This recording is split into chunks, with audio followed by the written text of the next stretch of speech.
he also wrote an article, three must-sign free agents for the Browns. Number one, you got Nick Chubb, running back. Number two, Devin Bush, and number three, a tackle, Jermaine Ifedi. Honorable mention, Winston Reed and Jordan Akins. But let's deal with Ifedi.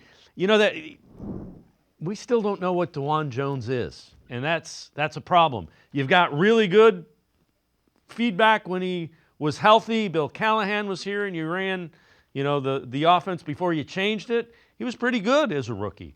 Last year, not as good. He was hurt. That's a problem. You don't know what you have in a young guy who had a promising rookie year.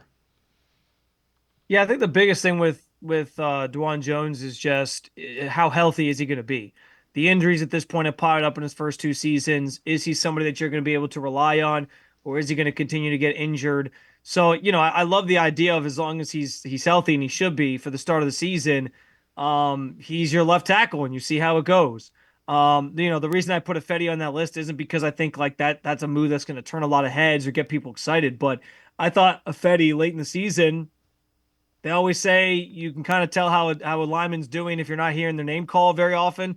I didn't hear his name called very often. I thought he kind of held his own. And it's not that I expect he's going to be the starting left tackle for this team for years to come, or that they shouldn't still go draft the tackle or, look to add at that position because they need that. That's a massive hole that they need to fill if they aren't going to go with DeJuan Jones or they're worried about DeJuan Jones. But given how the last couple of years have gone on the offensive line, it's never a bad idea to have a lot of depth at that position or just those positions in general up front. And so I thought it was worth kind of putting his name on there as somebody to resign. But yeah, I do think right now there could be a logical thought process behind this of let's get DeJuan Jones back healthy. He's our left tackle next year. And that saves you from maybe having to feeling like you have to draft the tackle, at number two or at a specific spot. I'm sure they still will draft some linemen, but that might kind of fill a hole at least in the short term if there's some injury concerns that keep piling up for DeJuan Jones, that saves you some draft capital that you can use on something else. So yeah, I'm at least intrigued by the idea of DeJuan Jones being the left tackle next year as long as he can get back healthy and maybe not having to make that as high of a priority as it seems like it might be because we know at this point Jedrick Wills is very unlikely to be coming back for this team. Yeah, and Devin Bush is a guy. It kind of figured in similar. We have Yeah, no idea with JOK, and Devin Bush was competent at this yeah. point in time. Competent defenders are good.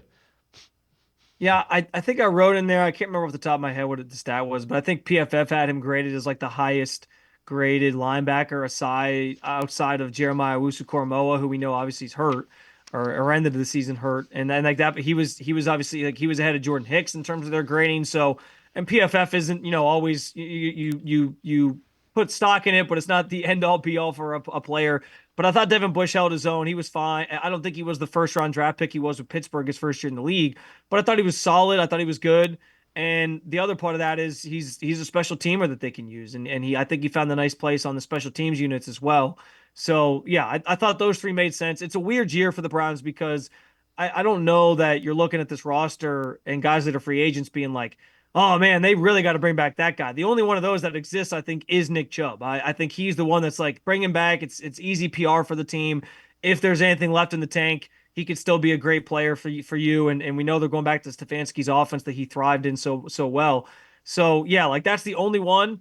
Other than that, there's a lot of guys that you can kind of take or leave, and I think that the solutions or answers to some of these holes they have to fill are going to have to come via the draft and via free agency, trying to sort of work through some different ideas on in terms of the roster construction.